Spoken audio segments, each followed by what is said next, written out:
موضوع درس في فضيلة الذكر لله تبارك وتعالى سبحانه سورة الدهر تفسیر ابن کثیر. الحمد لله رب العالمين والصلاة والسلام على أشرف الأنبياء وسيد المرسلين سيدنا محمد وعلى آله وأصحابه أجمعين. اللهم صل على سيدنا محمد وعلى آل سيدنا محمد كما صليت على إبراهيم وعلى آل إبراهيم في العالمين إنك حميد مجيد. أعوذ بالله من الشيطان الرجيم. بسم الله الرحمن الرحيم. إنا نحن نزلنا عليك القرآن تنزيلا فاصبر لحكم ربك ولا تطع منهم آثما أو كفورا واذكر اسم ربك بكرة وأصيلا ومن الليل فاسجد له وسبح ليلا طويلا إن هؤلاء يحبون العاجلة ويذرون وراءهم يوما ثقيلا نحن خلقناهم وشددنا أسرهم وإذا شئنا بدلنا أمثالهم تبديلا إن هذه تذكرة فمن شاء اتخذ إلى ربه سبيلا وما تشاءون إلا أن يشاء الله إن الله كان عليما حكيما يدخل من يشاء في رحمته والظالمين أعد لهم عذابا أليما. اللہ تبارک و تعالی نے کلام مقدس کی ان آیات مبارکہ میں ارشاد فرمایا کہ انا نحن نزلنا، تحقیق ہم نے اتارا ہے آپ پہ قرآن اتارنا. فاصبر لحکم ربک، اپنے رب کے حکم پہ جمے رہیں. ولا تطع منهم آثما او کفورا، اور کبھی نہ جھکیں کسی گنہگار یا کافر کے آگے. واذکر اسم ربک بکرۃ واصیلا، اور اپنے رب کے نام کا ذکر کریں صبح اور شام اور رات میں. فاسجد لہو، اس کے آگے جھک جائیں. وسبح لیلا طویلا، اور اس کی تسبیح رات میں لمبی رات تسبیح میں گزاریں. اب بات یہ ہے، یاد رکھیں کہ ان آیات مبارکہ میں جو ہم پڑھ رہے ہیں، سب سے پہلے تو اللہ تبارک و تعالی نے ذکر فرمایا تھا انسان کا، کہ انسان پہ ایک زمانہ ایسا گزرا ہے کہ اس کا ذکر بھی نہیں تھا. پھر ہم نے انسان کو پیدا فرمایا نطفۃ امشاج، امشاج مانا اخلاق، اس سے مراد عناصر اربع کا اخلاق بھی ہے. اخلاق سے مراد جو ہے مرد اور عورت کے پانی کا اخلاق بھی ہے. اور بعض علماء نے فرمایا کہ نفس اور روح کا اخلاق بھی ہے. بعض علماء نے فرمایا کہ اعضاء کا اخلاق بھی ہے. بعض علماء نے فرمایا کہ عادات کا اخلاق بھی ہے. کیوں پیدا کیا؟ نبتلی ہے، تاکہ ہم اس کا امتحان لیں، اختبار ہو. اسی لیے ہم نے اس کو سننے والا اور دیکھنے والا بنایا کہ جب امتحان ہو وہ جانے گا، سنے گا، دیکھے گا تو امتحان دے گا. پھر فرمایا کہ انا ہدیناہ السبیل، پھر ہم نے اس کو راستہ بھی بتلا دیا کہ بھی یہ راستہ ہے. اما شاکرن، یا وہ شکر گزار بندوں میں ہوگا یا کافروں میں ہوگا. پھر اللہ نے جہنمیوں کا ذکر کیا کہ انا اعتدنا للکافرین سلاسل واغلالا وسعیرا، اور جہنمیوں کا ذکر بڑا مختصر ہے، بس ایک آیت۔ البتہ جنت والوں کا ذکر یعنی ابرار کا ذکر جو ہے وہ اللہ نے بڑی تفصیل سے بیان کیا۔ اشرار کا ذکر صرف اسی آیت میں ہے کہ انا اعتدنا للکافرین، ہم نے کافروں کے لیے تیار کر رکھی ہیں زنجیریں بھی، توق بھی، اور جہنم کی آگ۔ آگے ان الابرار یشربون من کاس، ساری آیتیں جتنی آیات ہیں وہ ساری اہل جنت کے حق میں ہیں، متکئین فیہا علی الارائک، اسی طرح یطوف علیہم ولدان مخلدون، اسی طرح علیہم ثیاب سندس خضر و استبرق، سارا احوال اہل جنت۔ ایک تو یہ سمجھیں کہ جہنمیوں کا ذکر اختصار سے اور جنتیوں کا ذکر بڑی تفصیل سے، یہ دلیل ہے کہ جانب رحمت جو ہے وہ اللہ کی غالب ہے عذاب۔ رحمتی سبقت علی غضبی، اللہ کی رحمت اس کے غضب سے سبقت کرتی ہے۔ رحمتی وسعت کل شیء۔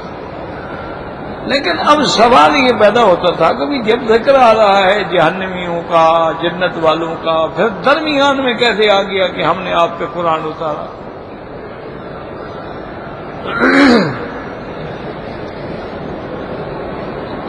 بھئی اللہ کا کلام ہے تو کلام میں تو لازمی بات ہے کہ ربط ہو، ترتیب ہو۔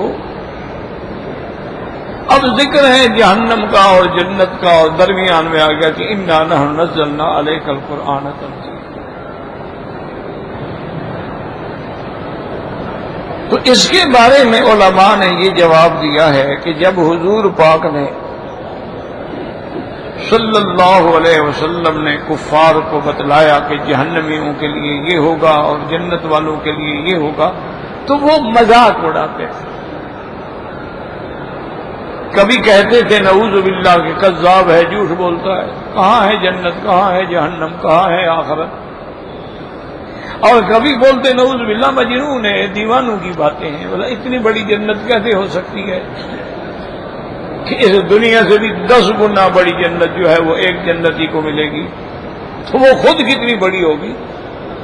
ٹھیک، ایسی جنت کہاں ہے؟ تو وہ ان چیزوں کو سننے کے بعد اللہ کے پیغمبر کو کبھی ساحر کہتے، کبھی مجنون کہتے، کبھی مفتری کہتے، کبھی کذاب کہتے۔ تو اب یہ آیات اللہ نے حضور کی تسلی کے لیے اور تقویت قلب کے لیے اتاری کہ میرا مدنی یہ جو مرضی آئے کہتے رہے، آپ تو میرے نبی ہیں، انا نحن نزلنا علیک القرآن، کہ ہم نے آپ پہ قرآن اتارا ہے، ہم نے آپ پہ وحی بھیجی ہے، ہم نے آپ کو رسالت و نبوت کے لیے چن لیا ہے۔ یہ ظالم، یہ دشمن کچھ کہتے ہیں، چھوڑو ان کو، فاصبر لحکم ربک، اپنے رب کے حکم پہ جمے رہو، ان کی باتوں کی طرف توجہ بھی نہ دو، ولا تطع منهم آثما او کفورا۔ اب یہاں دو لفظ ہیں، آثما او کفورا۔ کیا اس سے مراد معین اشخاص ہیں یا اس سے مراد مطلق اطلاق پہ ہیں؟ بعض علماء فرماتے ہیں کہ ہاں یہ معین اشخاص ہیں، ان سے مراد ولید ہے اور عتبہ ہے۔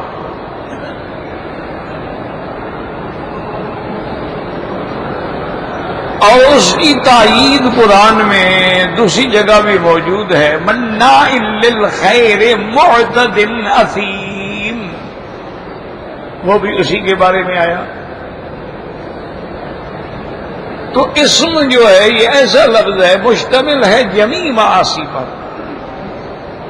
یاد رکھو، اسم مانا، عاصم مانا گناہ گار، یعنی جمیع معاصی۔ جیسے قرآن میں آتا ہے بدروا ظاہر الاثم و باطنہ، وہاں بھی لفظ اسم۔ ولا تکتموا الشہادہ ومن یکتبها فإنہ آثم قلبہ، تو گواہی کا چھپانا جو ہے یہ بھی اسم ہے۔ ظاہری اسم بھی ہے، باطنی اسم بھی ہے، تو لفظ اسم جو ہے یہ مشتمل ہے جمیع معاصی۔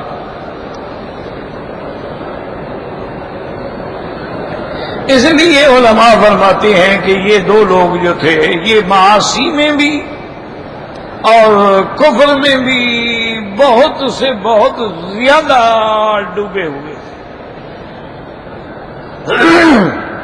ایک تو دولت تھی، اور دولت جو ہے بنیاد ہوتی ہے نعوذ باللہ سارے گناہوں کی جڑ ہوتی ہے۔ غریب آدمی نے کیا گناہ کرنا ہے؟ جس بیچارے کے پاس روٹی نہیں، سارا دن مزدوری کرے گا، وہ رات کو آگے غریب پڑ جائے گا، اس کو تو ہوش ہی نہیں ہوتا، گناہ کیا کرے گا؟ یہ عیاشیاں اور یہ ساری فیشن اونچی فیشن اور شراب اور کباب اور شباب اور ہوٹلنگ اور پارٹیاں اور یہ سارا کچھ تو دولت والے کرتے ہیں۔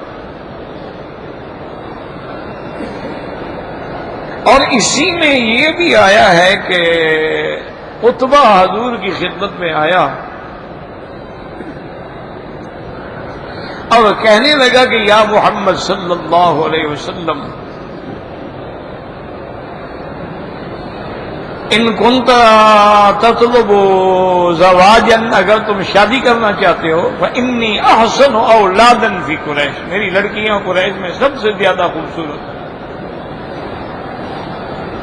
اور میں آپ کو دینے کے لیے تیار ہوں، بس ہماری مخالفت آپ چھوڑ دیں۔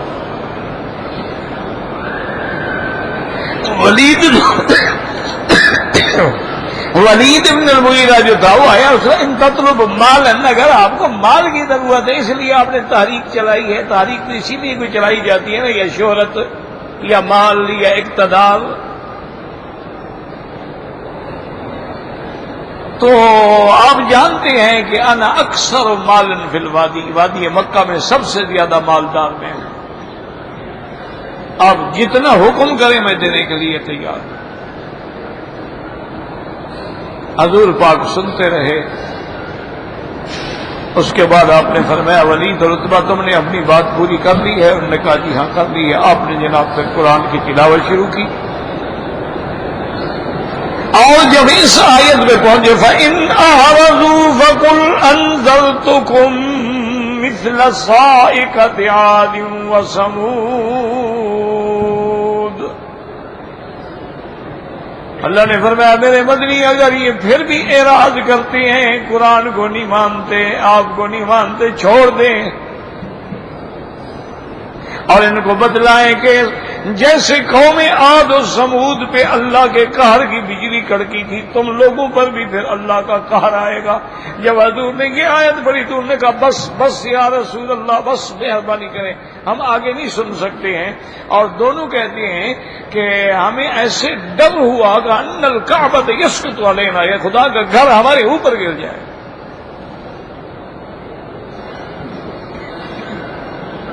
تو اب بات سمجھ آئی کہ ایک تو حضور کی شان مقصود تھی، تقویت قلب مقصود تھی، دوسرا یہ تھا کہ حضور ان کی باتیں چھوڑیں، فاصبر لحکم ربک ولا تطع منهم عاصما او کفورا۔ اور بعض علماء فرماتے ہیں کہ اس سے مطلق عاصما او کفورا مراد ہے کہ جو بھی عاصم ہے، گناہ گار ہے، معاصی میں ڈوبا ہوا ہے یا کفر کی وادیوں میں ڈوبا ہوا اور بھٹکا ہوا ہے، آپ اس کی کبھی بھی بات نہ سنیں اور نہ اس کی اطاعت کریں۔ اور پھر آگے اللہ نے حکم دیا تھا کہ وَاذْكُرِ اسْمَ رَبِّكَ، کبھی اللہ کو اس کے اسماء سے پکاریں، اللہ کے نام کا ورد رکھیں، اللہ کے نام کا ذکر کریں۔ اب بعض علماء فرماتی ہیں کہ ان آیات میں 5 نمازوں کا بھی ذکر ہے۔ وَاذْكُرِ اسْمَ رَبِّكَ بُكْرَةً کہتے ہیں صبح کی نماز مراد ہے، وَأَصِيلًا کہتے ہیں ظہر اور عصر کی نماز مراد ہے، وَمِنَ اللَّيْلِ مغرب اور عشاء کی نماز مراد ہے، فَاسْجُدْ لَهُ وَسَبِّحْهُ لَيْلًا طَوِيلًا اس میں تہجد کی نماز مراد ہے۔ تو بعض علماء یہ فرماتے ہیں کہ اس میں اللہ نے 5 نمازوں کا اور تہجد کا بھی ذکر فرما دیا ہے، کہ میرے محبوب آپ چھوڑیں، ان کی طرف توجہ بھی نہ کریں، اپنے آپ کو اللہ کی نماز میں مشغول رکھیں، اللہ کے ذکر میں مشغول رکھیں، کیوں نماز جو ہے وہ بھی تو اللہ کا ذکر ہے۔ اور پھر اللہ نے حکم دیا کہ رات کا لمبا حصہ جو ہے آپ میری تسبیح میں گزاریں۔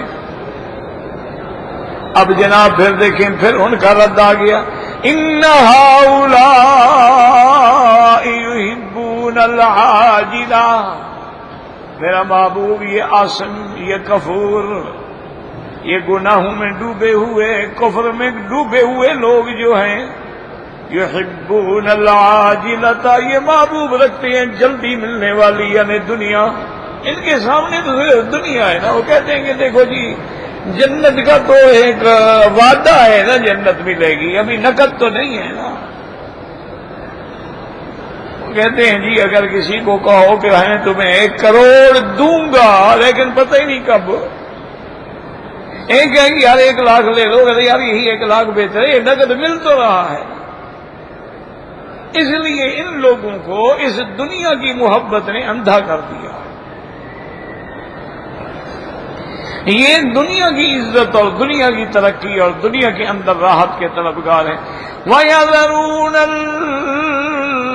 فرمایا إِنَّ هَؤُلَاءِ يُحِبُّونَ الْعَاجِلَةَ وَيَذَرُونَ وَرَاءَهُمْ يَوْمًا ثَقِيلًا، یاد رکھو وَيَذَرُونَ وَرَاءَهُمْ، ورا مانا پیچھے، تو قیامت تو ابھی آگے آنے والی ہے، گزر تو نہیں گئی کہ پیچھے ہو۔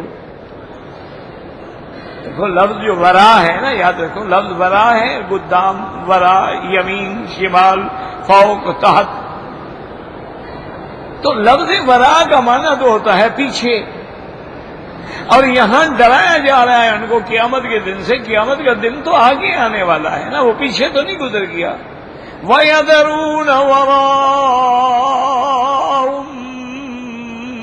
يَوْمًا ثَقِيلًا، وہ بہت بڑا بھاری دن، ان یوما عند ربک کألف سنۃ مما تعدون، جو ایک دن 1000 سال کے برابر ہوگا۔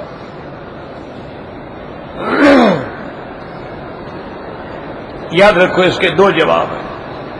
ایک جواب علماء نے یہ دیا وَيَذَرُونَ وَرَاءَهُمْ، میرا مدنی آپ کی باتوں کو یہ سن کے پیچھے پھینک کے چلے جاتے ہیں، وَيَذَرُونَ وَرَاءَهُمْ، اور یہ سب کچھ پھینک دیتے ہیں، ان کو آخرت کا کوئی غم بھی نہیں۔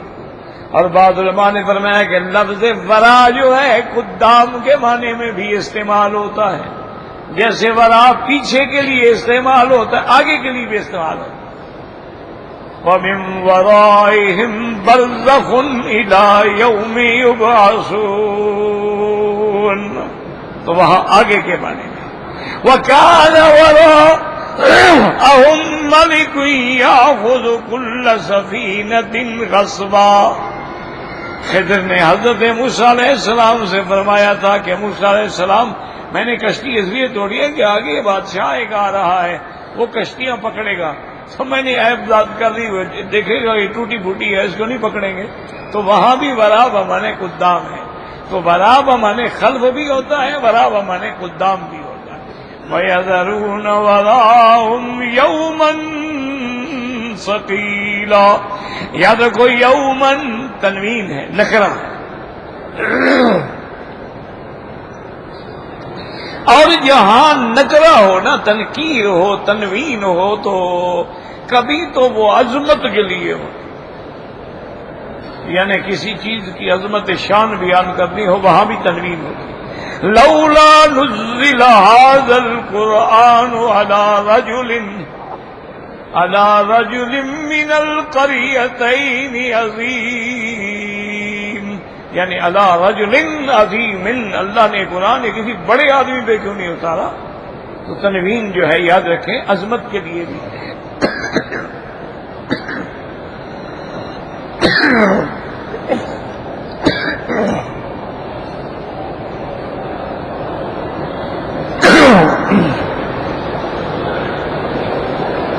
اچھا، اور کبھی کبھی تنوین جو ہے یاد رکھیں قلت کے لیے بھی ہوتی ہے،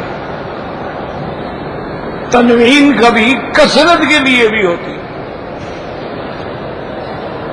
یا ایھا الذین آمنوا اذکروا اللہ ذکرا کثیرا، کثیرا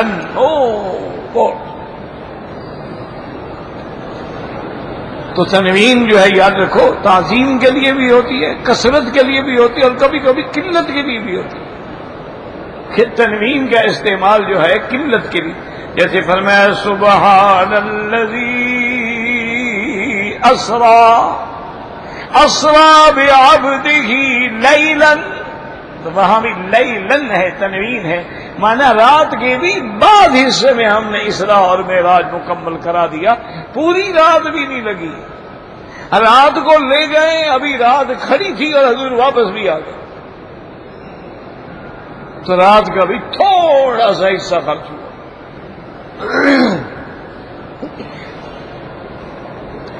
اور یاد رکھیں کہ وہاں پر بھی جیسے ابو جہل اور اعداء اسلام نے اعتراض کیا تھا کہ جی یہ کیسے ہو سکتا ہے کہ ایک رات میں اور رات کے بھی بعض حصے میں اسراء بھی ہو جائے، معراج بھی ہو جائے اور رات بھی نہ گزرے، کہیں کیسے ہو سکتا؟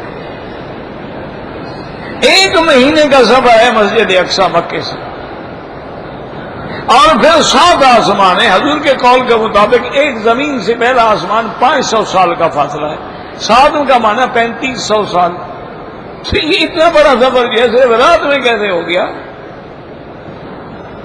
اسی لیے ان کو اشکال ہوا تھا، اسی لیے وہ یعنی اعتراض کرتے تھے کہ یہ بات جی عقل میں، اسی لیے وہ کہتے ہیں اچھا حضور ہمیں مسجد کی نشانیاں بتلائیں۔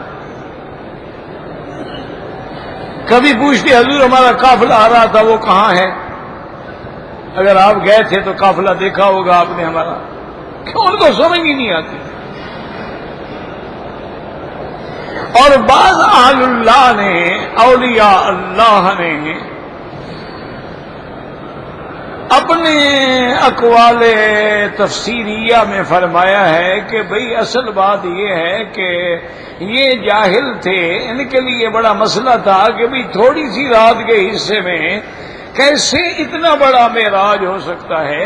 یہ اس بات کو نہیں سمجھے کہ سورج چاند کی حرکت دینے والا کون ہے؟ خدا ہے،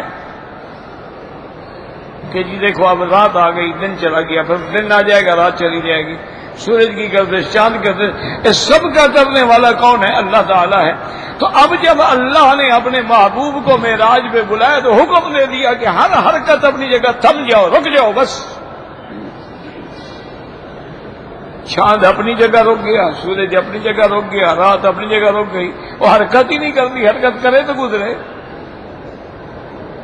تو اللہ نے اس نظام کو بند کر دیا۔ جب حضور واپس آ گئے، اچھا اب سب چلو،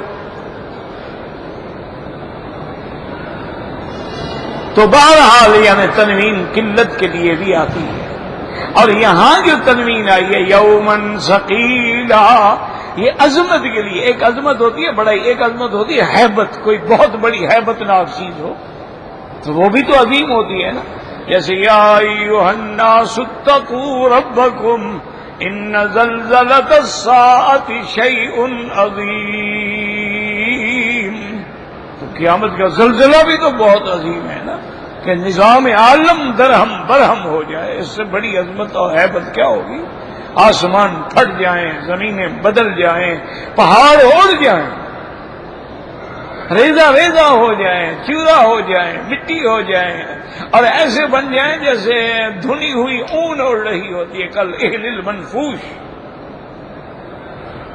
اور ساری چیزیں جو ہیں یوم تبدل الارض غیر الارض والسماوات، اس سے بڑی ہیبت اور عظمت کیا ہوگی؟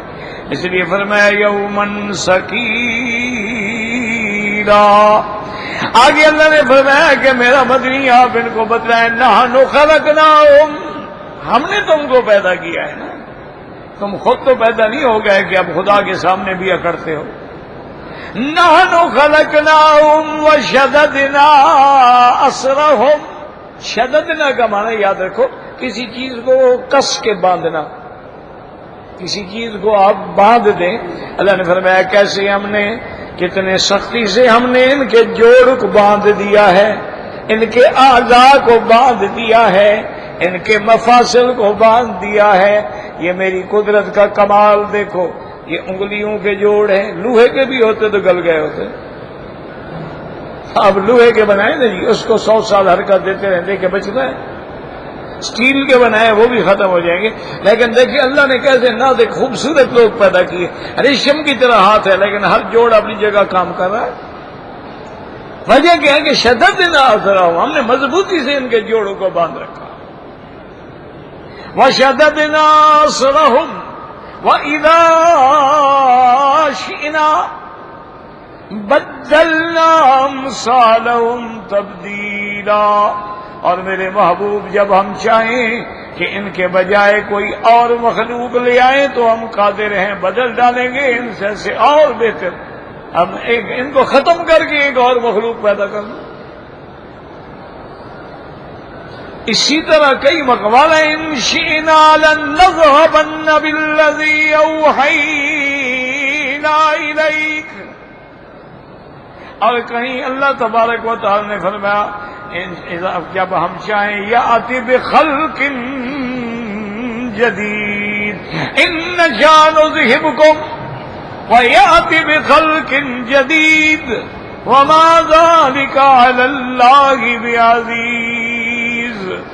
اللہ نے فرمایا ان ظالموں سے کہہ دو کہ ہمیں تمہاری کوئی ضرورت نہیں، ہم اگر چاہیں تمہیں فنا کر کے اور مخلوق پیدا کر دیں فرما برداری کرنے والی، لیکن یہ تو میرا ایک نظام ہے کہ میں نے پیدا کیا ہے، اور نظام اپنے میرے حکم کے مطابق، ورنہ ہم چاہیں جب چاہیں بدل دیں۔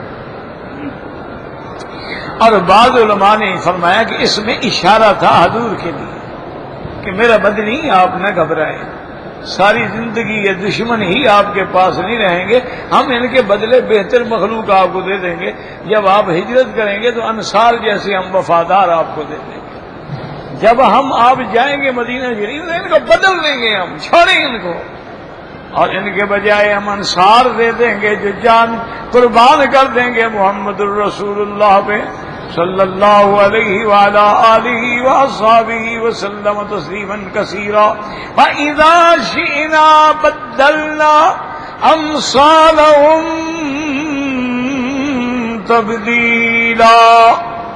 اور آگے فرمایا میرے محبوب إِنَّ هَذِهِ تَذْكِرَةٌ، یہ سورت مبارک جو ہے جو پڑھ رہے ہیں آپ، حاضی کا اشارہ اسی طرف، اور بعض علماء نے فرمایا کہ نہیں، حاضی کا اشارہ قرآن کی طرف ہے، اِنَّا نَحْنُ نَزَّلْنَا عَلَيْكَ الْقُرْآنَ تَنزِيلًا، اور قرآن کیا ہے، إِنَّ هَذَا الْقُرْآنَ يَهْدِي لِلَّتِي هِيَ أَقْوَمُ، تو إِنَّ هَذِهِ تَذْكِرَةٌ، قرآن جو ہے وہ تذکرہ ہے، موعظہ ہے، جھنجھوڑنے والا، جگانے والا۔ فَمَنْ شَاءَ اتَّخَذَ إِلَىٰ رَبِّهِ سَبِيلًا، جو تم سے چاہے وہ اپنے رب کے راستے کو اختیار کرے، وہ جو پہلے آپ پڑھ چکے، إِنَّا هَدَيْنَاهُ السَّبِيلَ إِمَّا شَاكِرًا وَإِمَّا كَفُورًا، وہی یہاں بھی فرما دیا فَمَنْ شَاءَ اتَّخَذَ إِلَىٰ رَبِّهِ سَبِيلًا، جو چاہے اپنے رب کے راستے کو پکڑ لے، لیکن فرمایا وَمَا تَشَاءُونَ إِلَّا أَن يَشَاءَ اللَّهُ، تم نہیں چاہتے مگر وہ جو اللہ چاہے۔ لیکن یاد رکھو یہاں انہی آیات میں بہت بڑے نزاع ہیں، جبریہ میں، قدریہ میں بڑے مسائل۔ اس کی وجہ یہ ہے نا کہ قرآن پڑھ کے لوگ ہدایت میں آئے ہیں، قرآن پڑھ کے گمراہ بھی ہوئے۔ يضل به كثيرا ويهدي به كثيرا، بہت لوگ ہیں جو قرآن پڑھ کے الٹا گمراہی میں پڑ گئے، اور بہت لوگ ہیں جو ہدایت پا گئے۔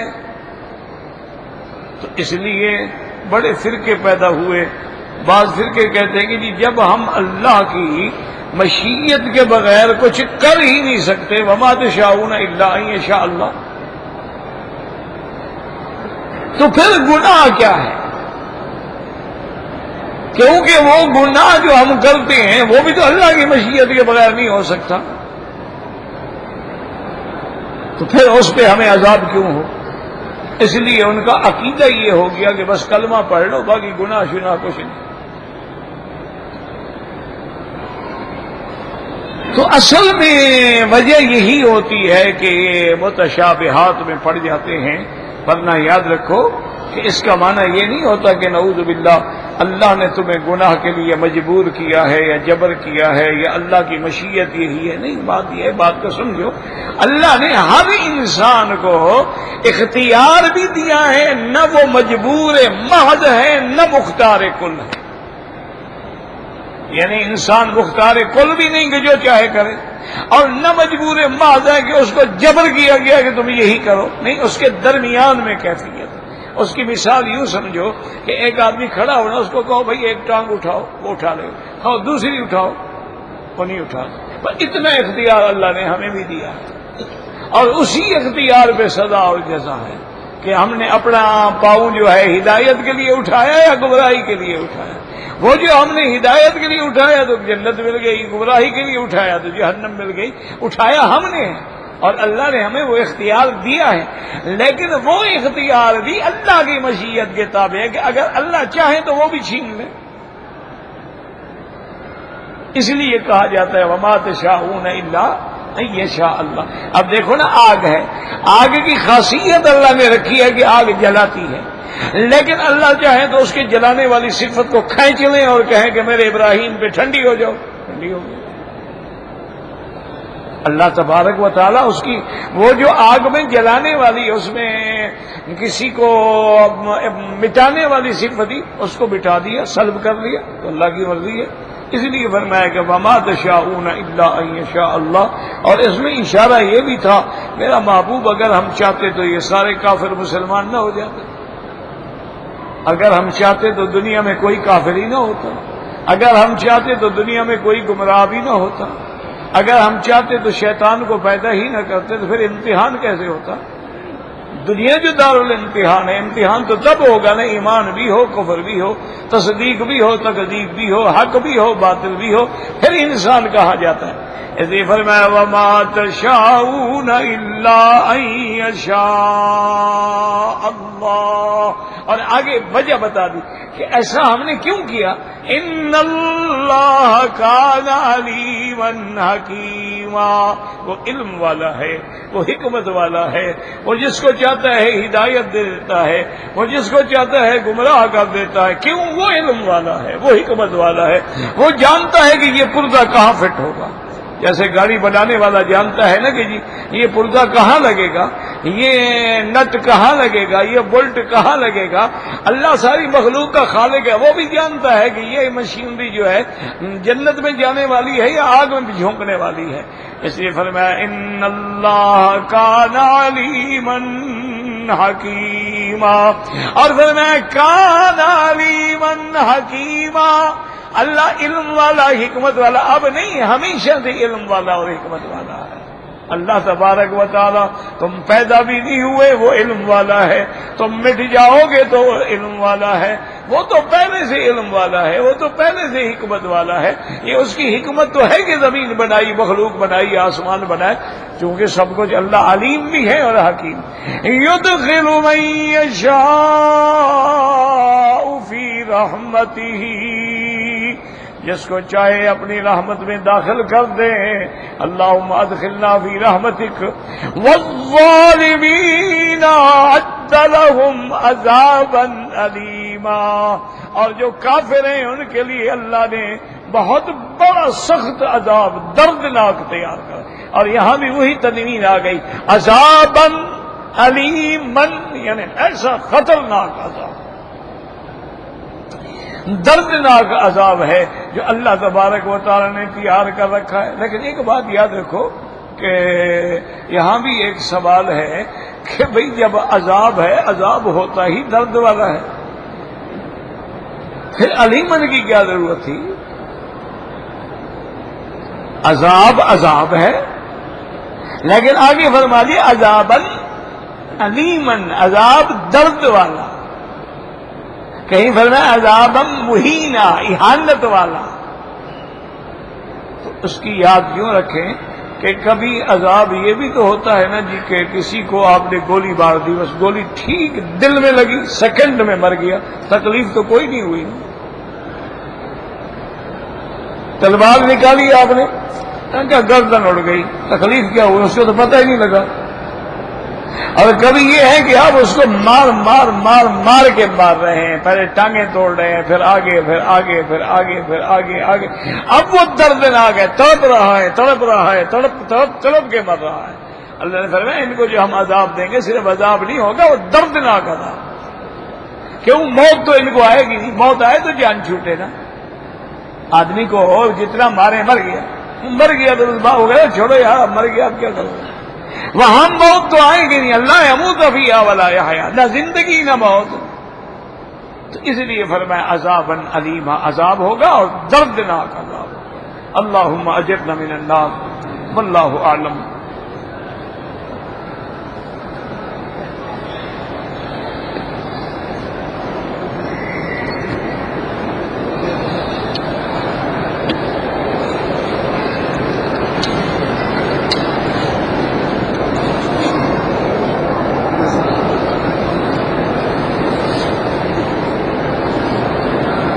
کہتے جی کہ بیت اللہ کی طرف ٹانگیں سیدھی کر کے بیٹھنا جو ہے کیا یہ جائز ہے؟ کعبہ سامنے ہو تب بھی، اور اگر ہم کسی دوسرے ملک میں ہیں وہاں بھی، تو بات کو سمجھیں کہ اگر کسی نے ٹانگیں پھیلائی ہیں اور اس کی نیت نعوذ باللہ کعبے کی توہین ہے تو بالکل حرام، خلاف ادب ہے۔ اور اس گھر کا حکم ہے ہمیں کہ ادب کرو، کہ نظر بھی پڑے تو کہو زد بیتک ھذا تشریفا و تقریبا و تعظیما و محابتا و برا و تقوی، زد من کرمہ و عظمہ، تو وہ تو بالکل سب ائمہ کے نزدیک حرام ہے۔ ایک یہ ہے کہ ہر ملک کے رواج مختلف ہوتے ہیں، بعض ملک ایسے ہیں کہ جس میں کسی طرف ٹانگیں کرنا جو ہے وہ برا سمجھا ہی نہیں جاتا، ان کے نزدیک یہ عیب ہی نہیں ہے، ان کے دل و دماغ میں یہ بات ہی نہیں، جب برا نہیں تو تنقید کیسے، ان کے نزدیک بھی برائی ہے ہی نہیں۔ اب دیکھو نا آپ کے ملک میں، انڈو پاک میں، ہندوستان میں، پاکستان میں، بنگلہ دیش میں بعض علاقے ایسے ہیں، بعض قومیں کہ ان کو اگر ایسا کرو نا جی تو وہ تو جناب تھپڑ مار دیں آپ کو، اچھا پنجہ دکھاتے ہو مجھے، اور بعض کو یوں کرو، اچھا عجیب بات ہے مجھے یہ دکھاتے ہو، وہ اس سے مراد نعوذ باللہ عضو تناسل لے لیتے ہیں۔ اچھا، اور بعض ملکوں میں یہ ہے کہ جو کام اچھا ہو جائے کہتے ہیں بالکل مضبوط کام ہے، کیونکہ یہ انگل ان سے زیادہ مضبوط ہے نا، وہ یوں کر دیتے ہیں، بھائی بالکل پرفیکٹ ہے، گاڑی ٹھیک ہوگی ان کا بالکل A1۔ اسی لیے بعض ملکوں میں لفٹ لینی ہو تو وہ بھی یوں کریں گے، اور بعض ملکوں میں یہ عیب ہے۔ اس لیے جن لوگوں کے اور جن ملکوں میں یہ بات عیب شمار نہیں ہوتی، اگر وہ پاؤں کر کے بیٹھے ہیں تو کوئی اعتراض نہیں، اور جس ملک میں یہ چیزیں خلاف ادب شمار ہوتی ہیں تو ان کو کبھی نہیں کرنا چاہیے۔ حتیٰ کہ علماء کہتے ہیں کہ آدمی جو ہے ادب کا تقاضا یہ ہے کہ وہ کعبے کی طرف، قرآن کی طرف، حتیٰ کہ اپنے اساتذہ کی طرف، یہ نہیں کہ سبق پڑھ رہا اور ٹانگیں استاد کے منہ میں کر دے، تو خلاف ادب۔ اچھا، بعض علماء لکھتے ہیں کہ یوں بیٹھنا جو ہے الٹا یہ ادب ہے، یعنی ٹانگیں کعبے کی طرف کر کے یوں بیٹھا، پاؤں کعبے کی طرف، وہ کہتے ہیں یہ ادب ہے۔ بھائی کیسی ادب ہے؟ انہوں نے کہا دیکھو آدمی سو رہا ہے نا، پاؤں کعبے کی طرف، اب جب اٹھے گا تو اس کا چہرہ کعبے کی طرف ہوگا کہ نہیں؟ اور اگر سر کر کے سو رہا ہے، جب اٹھے گا تو کعبے کی طرف تو پشت ہوگی نہیں۔ وہ تو کہتے ہیں ادب یہی ہے کہ پاؤں کر کے بیٹھا ہے۔ اسی لیے جب جنازہ لایا جاتا ہے، میت لائی جاتی ہے، اس کے پاؤں اس طرف ہوتے ہیں تاکہ وہ کھڑا ہو تو کوئی نماز پڑھ رہا ہے۔ اگر سر ادھر ہو تو مانا کعبے کو پوچھ دے کے کھڑا ہے۔ تو بہرحال لیکن ہمارے اور فقہاء اور علماء کہتے ہیں یہ چیزیں جو ہیں خلاف ادب ہیں، ان سے بچنا چاہیے۔ استاذ کا بھی ادب ہو، اپنے شیخ کا بھی ادب ہو، اللہ کے قرآن اور فرمان رسول کا بھی ادب ہو، بشائر کا بھی ادب ہو، اللہ کے کعبے کا بھی ادب ہو، اور جتنا شعائر اللہ ہے سب کا ادب ہو۔ وہ کہتے ہیں من يعظم شعائر اللہ فإنها من تقوى القلوب، کہ شعائر اللہ کی تعظیم کرنا جو ہے یہ اصل میں دلوں کا تقوی ہی یہی ہے کہ دل میں تقوی ہوگا تو شاعر اللہ کی تعظیم ہوگی۔ اسی لیے وہ کہتے ہیں اللہ کے نام کاغذ پہ لکھا ہوا ہے اس کی بھی تعظیم کرو، بسم اللہ لکھی ہوئی ہے، قرآن کی آیت فوراً اٹھاؤ، یہ نہیں کہ وہ پاؤں میں آ جائے۔ جیسے اخبارات میں دیکھیں کتنا ظلم ہوتا ہے، حدیثیں لکھی ہوتی ہیں، قرآن کی آیتیں لکھی ہوتی ہیں، لوگ اخبار پھینک دیتے ہیں، بعض لوگ ردی کی کاغذ بنا کے اسی میں سودے باندھ باندھ کے بیچ رہے ہوتے ہیں، اندر قرآن کی آیتیں لکھی ہوئی۔ اس لیے ادب جو ہے، اسی لیے بزرگ کہتے ہیں کہ با ادب با نصیب اور بے ادب بے نصیب، اور اسی لیے علماء نے لکھا ہے کہ جب آدمی بے ادب ہوگا، بے ادب محروم شد الفضل رب، وہ اپنے رب کے فضل سے بھی محروم ہو جائے۔ جتنا ادب کرو گے اتنا ہی اللہ پاک عزت عطا فرمائے۔ قرآن کا بھی ادب ہے۔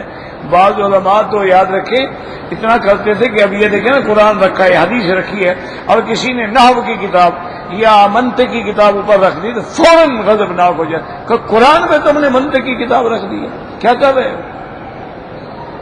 قرآن و حدیث کا بھی اتنی ادب۔ اور بعض علماء کرام اگر کتاب ایسے رکھی ہوئی ہے نا، وہ ادھر بیٹھے ہیں، خود اٹھ کے ادھر آ جاتے تھے، کتاب کو نہیں پھیرتے تھے، وہ کہتے ادب کے خلاف۔ وہی لوگ پھر امام بنے ہیں نا، آپ جیسے ہمارے جیسے تو نہیں بنے نا۔ ہم نے اگر ادب نہیں کیا تو ٹھوکریں ہی کھا رہے ہیں۔ ترقی تو انہی کو ملی ہے نا جنہوں نے ادب کیا ہے۔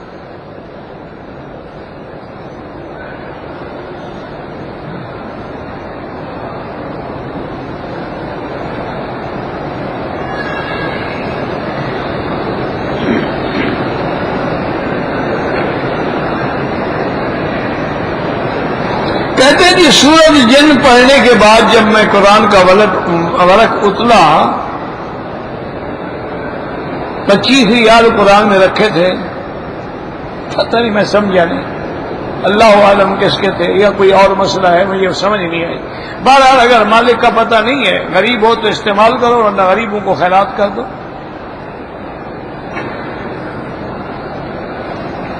بعض لوگ پڑھ رہے ہوتے ہیں نا، پیسے رکھے سو گئے، بھول گئے۔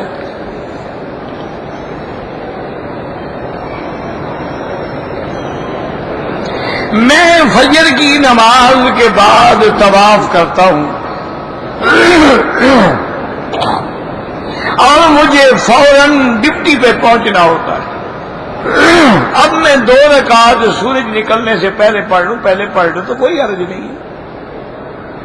امام احمد بن حنبل رحمۃ اللہ علیہ اور امام شافعی رحمۃ اللہ علیہ کے نزدیک تو طواف کرنے کے بعد جو بھی وقت ہو رات دن سب میں 2 رکعت پڑھنا جائز۔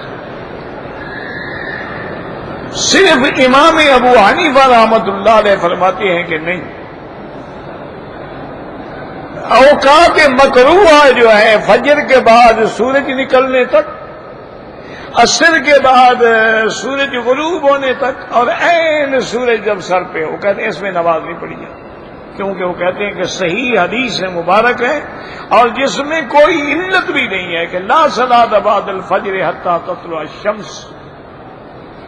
ولا صلاۃ بعد العصر حتی تغرب الشمس، فرماتے ہیں کہ بالکل نہیں، آپ فجر کے بعد ہی سورج، ہاں چلے گئے جہاں ڈٹی ہے وہیں پڑھ لو، یا دوبارہ جب ظہر کی نماز پڑھنے کے لیے آؤ پڑھ لو، کوئی بات نہیں۔ اور اگر کسی نے پڑھ لیا ہے تو کوئی حرج نہیں، یہ باتیں کفر و اسلام کی جنگ نہیں ہے، یہ اعلیٰ اولا افضل غیر افضل کی باتیں ہوتی ہیں۔ امام صاحب فرماتے ہیں کہ افضل یہ ہے کہ سورج نکلنے کے بعد پڑھے تاکہ کوئی حدیث مخالف نہ ہو۔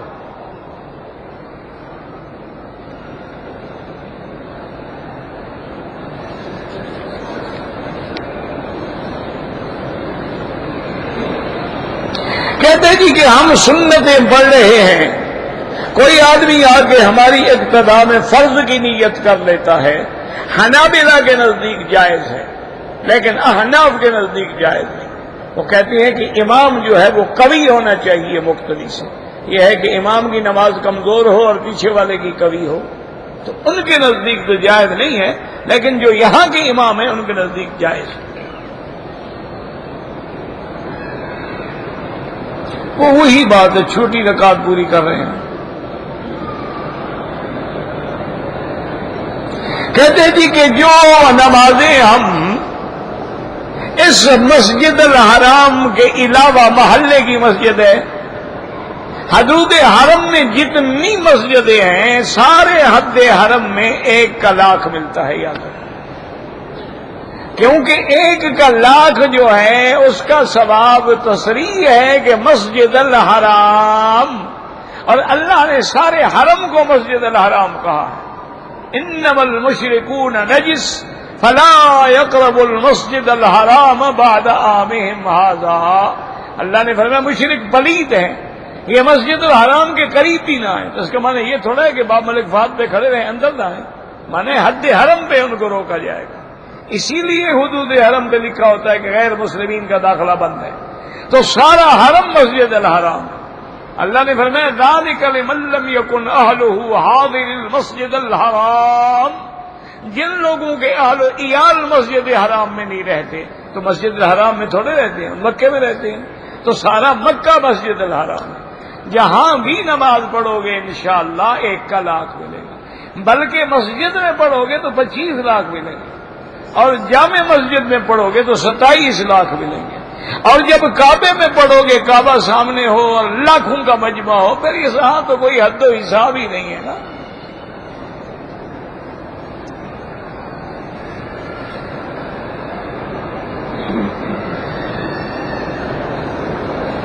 کہتے جی کہ بنو اسرائیل کو جب اللہ نے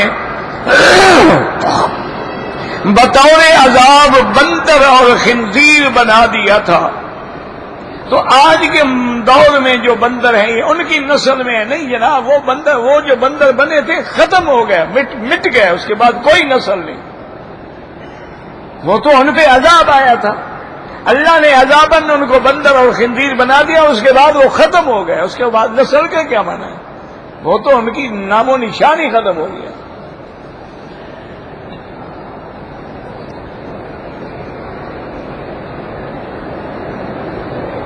ہر فرض نماز کے بعد پھر سے نماز جماعت کے ساتھ پڑھتے ہیں، اللہ عالم کوئی 2 نمازیں جمع کر رہا ہو کہ ظہر اور عصر کو جمع کر دیتے ہیں، ظہر پڑھ لی اس کے بعد عصر کی جماعت کھڑی ہو گئی، مغرب پڑھ لی پھر عشاء کی کھڑی ہو گئی، ہو سکتا ہے یہ مراد ہو۔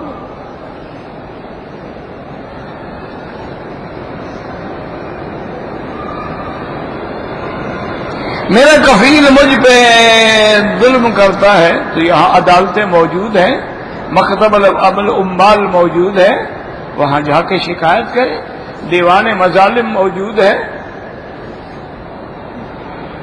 یا رسول اللہ، یعنی مدینہ منورہ سے باہر غائبانہ پکارنا، اور یہ عقیدہ رکھنا کہ جب ہم پکار رہے ہیں تو حضور سن رہے ہیں، دیکھ رہے ہیں، یہ تو کفر ہے، یہ تو شرک ہے، کیونکہ یا حرف ندا ہے اور ندا صرف اللہ کو ہوتی ہے، یا اللہ، یا حی یا قیوم، یا رحمان یا رحیم، ندا غیر کو نہیں ہوتی۔ اور جو لوگ اللہ کے سوا کسی غیر کی ندا کریں وَمَنْ أَضَلُّ مِمَّن يَدْعُو مِن دُونِ اللَّهِ، ان سے زیادہ گمراہ کون ہوگا جو اللہ کے سوا کسی غیر کو پکارتے ہیں؟ تو اگر اس عقیدے سے پکارے وہ تو کافر ہے، اور اگر یہ عقیدہ نہیں ہے، وہ کہتا کہ نہیں حضور حاضر ناظر بھی نہیں ہے، حضور سن بھی نہیں رہے، عالم الغیب بھی نہیں ہے، ویسے میں کہتا ہوں پھر بھی گناہ گار کہ وہ کیوں مخالفت کر رہا ہے؟ لاکھوں صحابہ تھے حضور کے، انہوں نے تو کبھی مکے سے بیٹھ کے یا رسول اللہ نہیں کہا، انہوں نے تو کبھی غزوے میں تبوک سے بدر سے دوسرے شہروں سے جا کے حضور کو نہیں پکارا یا رسول اللہ، انہوں نے تو کبھی نہیں پکارا یا علی۔ یہ تو بنیاد ہے شرک کی کہ غیر اللہ کو ندا نہ کرے۔ اب تو خیر یا رسول اللہ سے بھی کام آگے بڑھ گیا ہے، یا شیخ عبد القادر جیلانی شیئا للہ، یا معین الدین اجمیری مدد کن۔ اب تو یعنی پیروں کو بھی پکار لیا جاتا ہے، وہ بھی عقیدہ ہے کہ میری مشکل جو ہے میرے پیر کو پتہ ہے، وہ دیکھ رہا ہے، وہ سن رہا ہے، اس کو پتہ ہے کہ مرید ہمارا جو ہے تکلیف میں ہے۔ اور بعض ایسے بدبخت ہیں کعبے میں کھڑے ہو کے پکار رہے ہوتے ہیں کہ یا شیخ عبد القادر جیلانی، داتا تیری مہربانی ہے کہ تو نے یہاں مجھے پہنچایا، یعنی یہاں بھی داتا پہنچا ہے، اللہ نے نہیں بلایا ہے۔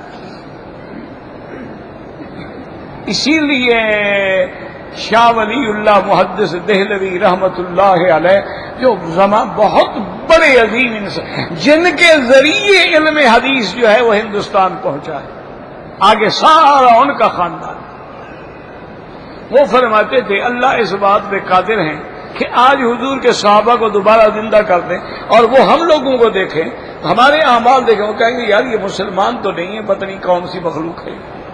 وہ کہتے ہیں صحابہ اگر ہمارے عمل دیکھیں نا تو ہمارے اسلام کا بھی انکار کرو گے، یار یہ مسلمان تو نظر نہیں آتے، لیکن پتہ نہیں کیا مذہب ہے ان کا۔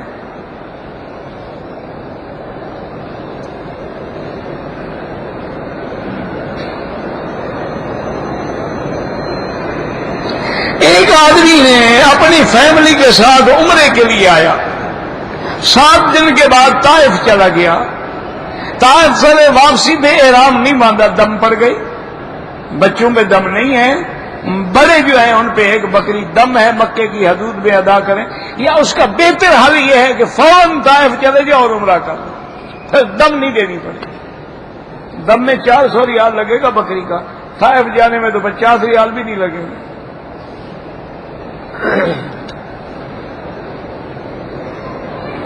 بہرحال پیشاب کے قطرے آتے ہیں، احتیاط کریں جتنا ممکن ہے، ورنہ ہر نماز کے لیے نیا وضو کریں۔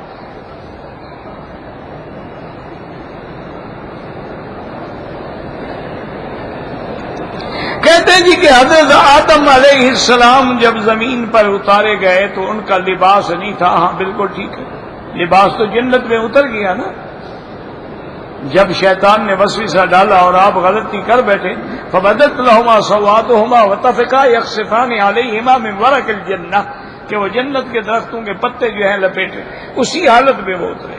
حتیٰ کہ بعض روایات تو قابل اعتبار نہیں ہیں، بنو اسرائیل کی روایات ہیں، وہ کہتے ہیں یہ 3 جو ہے نا انجیر، اس کے پتے اڑے،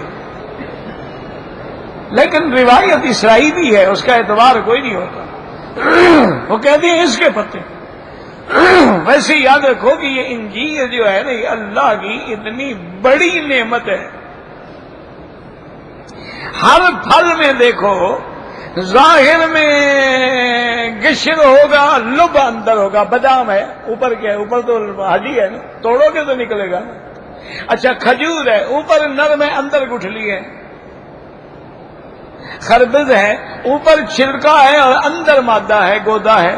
لیکن یہ انجیر ہے جو اندر باہر سے ایک ہے، اور یہ انجیر ہے جس کے اندر کوئی بیج بھی نہیں ہوتا۔ اسی لیے بعض علماء نے فرمایا کہ گویا یہ جنت کے پھلوں میں ہے۔ اور انجیر جو ہے نا یہ علماء کہتے ہیں دواء و فاکہۃ، یہ دوا بھی ہے اور یہ پھل بھی ہے۔ یعنی انجیر جو ہے یہ مستقل استعمال کریں تو یہ آدمی کے اندر جو پتھریاں ہیں یا ریت ہے مسانے میں یا اس سب کو نکال کے باہر پھینک دیتا ہے. اور انجیر جو ہے یہ معدے کی اصلاح کرتا ہے. انجیر جو ہے یہ سریع الہضم ہوتا ہے. انجیر جو ہے یہ یحسن الوجہ چہرے کو رونق والا بناتا ہے، بالوں کو لمبا کرتا ہے. انجیر کو تو بڑے فائدے ہیں کتابوں میں. آپ طب کی کتابیں دیکھیں تو دیکھو نا، آخر قرآن نے جو نام لیا ہے انجیر کا تو کوئی وجہ تو ہے نا. والتین والزیتون وطور سینین، تو حکمت تو ہے نا جس کا نام اللہ قرآن میں ذکر کر دے. یہ بہت بڑی نعمت ہے. اچھا، اسی لیے بعض ملک ہم نے دیکھے ہیں ہر حال میں وہ روزانہ انجیر کھاتے ہیں. اگر تازہ بھی نہ ملے خشک انجیر لے لیں گے، 4-5 دانے کھا لیں گے، بس ناشتہ ہو گیا. اوپر دودھ کا ایک پیالہ پی لیا، چائے پی لی.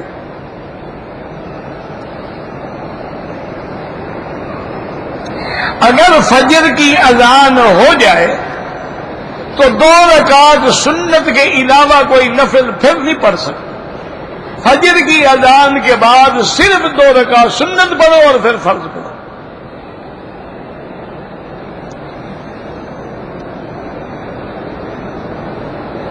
اگر ہم پاکستان سے آئے ہیں عمرے کے لیے، عمرہ کر لیا، 2-4 دن کے بعد پھر مسجد عائشہ سے عمرہ کریں. جتنا مرضی آئے کرو، جیرانہ سے کرو، مسجد عائشہ سے کرو، عرفات سے کرو، حدیبیہ سے کرو، طائف سے کرو، ذی الحلیفہ سے کرو، قرن منازل سے کرو، جوفہ سے کرو، جتنا اللہ ہمت دے کرو. کیونکہ یاد رکھو یہ عمرہ جو ہے اس کی بڑی شان ہے. ایک تو یہ ہے کہ العمرۃ الی العمرۃ، ایک عمرے سے دوسرے عمرے تک سارے گناہ درمیان میں اللہ معاف کر دیتے ہیں. اور دوسرا حدیث مبارک میں آتا ہے کہ عمرہ بار بار کرنا جو ہے گناہوں کو بھی مٹا دیتا ہے اور فقر کو بھی مٹا دیتا ہے. جو غریب ہو نا، جس کے رزق میں برکت ہو، عمرے زیادہ کرے. حجج النسک وعمر تتر ينفيان الذنوب والفقر. ہاں، کہتے جی کہ اگر ہم روضہ مبارک پہ جائیں اور مواجہہ شریف میں کھڑے ہوں، بالکل وہاں کہیں گے الصلاۃ والسلام علیک یا رسول اللہ. کیوں؟ اب تو ہم سامنے آ گئے، انبیاء زندہ ہیں، تو سامنے یا رسول اللہ کہنا تو شرک نہیں ہے نا. غائبانہ پکارنا منع ہے. دور سے درود پڑھیں اللہم صلی علی محمد، لیکن اگر سامنے کریں الصلاۃ والسلام علیک یا رسول اللہ، الصلاۃ والسلام علیک یا حبیب اللہ، جو بھی کہیں بالکل جائز ہے.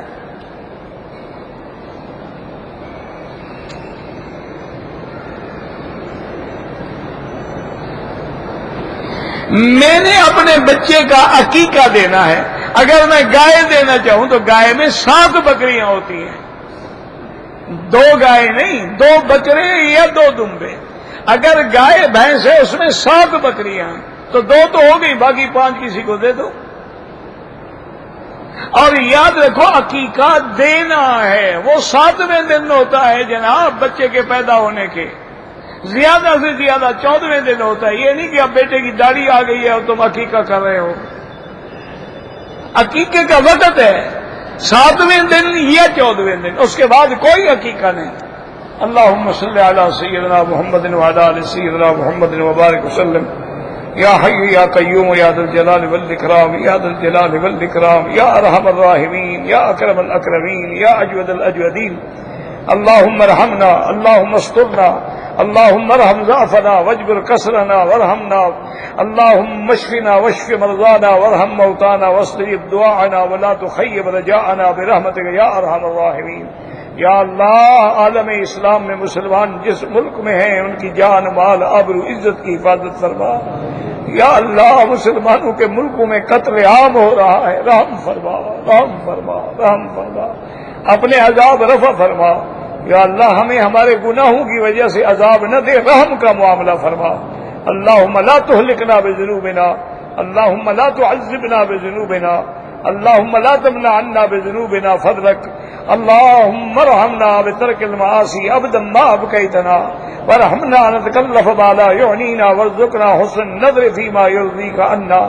یا اللہ بیماروں کو شفا عطا فرما، بے حیاؤں کو حیا عطا فرما، بے دینوں کو دین عطا فرما، بے اولادوں کو اولاد عطا فرما، جن کی اولادیں ہیں ان کو صالح بنا، بے روزگاروں کو روزگار عطا فرما، قرض داروں کے قرض عطا فرما، جن کا رزق تنگ ہے ان کے رزق میں برکتیں عطا فرما، یا اللہ ہمیں مانگنا بھی نہیں آتا، بغیر مانگے عطا فرما، یا اللہ پوری دنیا میں جو تیرے دین کا کام کر رہے ہیں، دین کی جماعتیں ہیں، قرآن پڑھانے والے ہیں، تحفیظ والے ہیں، تبلیغ والے ہیں، حدیث پڑھانے والے ہیں، یا اللہ سب کی مدد فرما، نصرت فرما، نصرت فرما، انصرنا فإنك خير الناصرين، وافتح لنا فإنك خير الفاتحين، واغفر لنا فإنك خير الغافرين، وارحمنا فإنك خير الراحمين، وارزقنا فإنك خير الرازقين، واهدنا ونجنا من القوم الظالمين، ربنا آتنا في الدنيا حسنة وفي الآخرة حسنة وقنا عذاب النار، صلی اللہ تعالی علی خیر خلقہ سیدنا محمد وعلی